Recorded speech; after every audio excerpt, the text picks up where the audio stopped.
Nepal airlines किन घाटामा छ? अरू एयरलाइन्स नाफा गर्ने र सरकारको नेपाल एयरलाइन्स घाटामा गर्ने।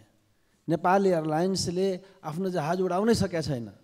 वर्षौँदेखि डोमेस्टिक जहाजहरू थन्काइएको छ। डोमेस्टिक उडानको लागि चाइनाबाट खरिद गरेर ल्याएको 5-5वटा विमान, 5-5वटा जहाज यत्तिकै थन्काउनेलाई हामी के भन्ने? ती जहाजलाई कि त उडाउनु पर्यो कि त व्यवस्थापन गर्नु पर्यो। यत्तिकै खर्च भार बढाएर सरकारले के सन्देश दिन खोजेको हो हामी जान्न चाहन्छौँ।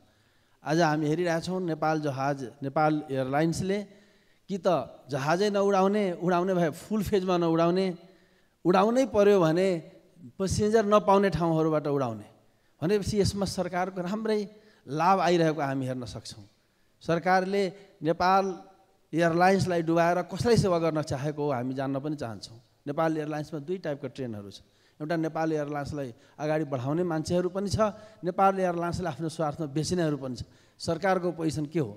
सरकार कतापट्टि हो? एयरलाइन्सलाई डुबाउन चाहेका छन् कि नेपाल एयरलाइन्सलाई बढाउन चाहेको छ? नेपाल एयरलाइन्सबाट फाइदा लिन चाहेको छ कि नेपाल एयरलाइन्सलाई बिक्री गरेर प्राइभेट एयरलाइन्सबाट लाभ लिन चाहेका छन्? यसलाई स्पष्ट गरोस् भन्ने पनि प्रश्न गर्न चाहन्छु। हामी आज हेरिरहेछौँ ती जहाजहरू प्लेन अहिले नेपाल एयरलाइन्सले जम्मा 4वटा प्लेन उडान गरिरहेको छ र कर्मचारी सङ्ख्या 1400 जति छ। जबकि त्यही ठाउँमा हिमालय एयरलाइन्सले 4वटा प्लेन उडाउँछ, जम्मा 500 कर्मचारी छ।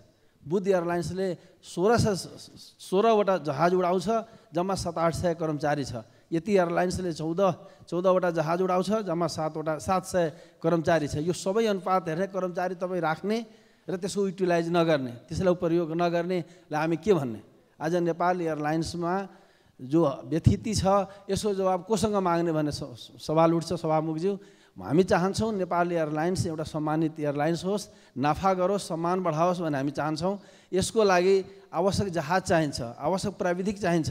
प्रविधि र जहाजको कारण आज जुन हालत पुगेको छ यसमा ध्यान जाओस् भन्ने विशेष आग्रह गर्न चाहन्छु। सी चेक, जो जहाजको नियमित सी चेक हुन्छ, आज सी चेकमा ठुलो घोटाला भइरहेका छन्। प्राइभेट चेक गर्दा जम्मा 50 करोड पर्ने, तर नेपाल एयरलाइन्सले सी चेकमा 2-2 अरब खर्च गर्ने जो स्थिति हामी देख्दछौँ त्यो पीडादायी छ। त्यो धेरै भ्रष्टाचारको ठुलो नमुना हो भने जस्तो लाग्छ। त्यस अर्थले पनि त्यता सबैको ध्यान जाओस्। र नेपालमा किन सी चेक हुँदैन? मरम्मत सम्हार नेपालमा किन हुँदैन? के त्यो सम्भावना छ कि छैन? छ भने किन यसमा काम गरिएन भन्ने प्रश्न गर्न चाहन्छु। आज कर्मचारी पोस्टिङमा ठुलो चलखेल छ। कानुन एकातिर छ, काम अर्कोतिर भइरहेका छन्। अर्को सबभन्दा बढी नेपाल विमानस्थलमा जो विदेशबाट विमानहरू आउँछ, जसलाई ट्रान्जिट सर्टिफिकेसन भन्ने गर्नुपर्ने, त्यो नेपाल सरकारको नेपाल एयरलाइन्सले किन गर्दैन? प्राइभेटलाई किन बिक्री गर्यो भन्ने प्रश्न आउँछ। त्यो ठुलो आम्दानीको स्रोत आज बिक्री गरिएको छ। यसमा ध्यान जाओस् भन्ने म विशेष आग्रह गर्न चाहन्छु।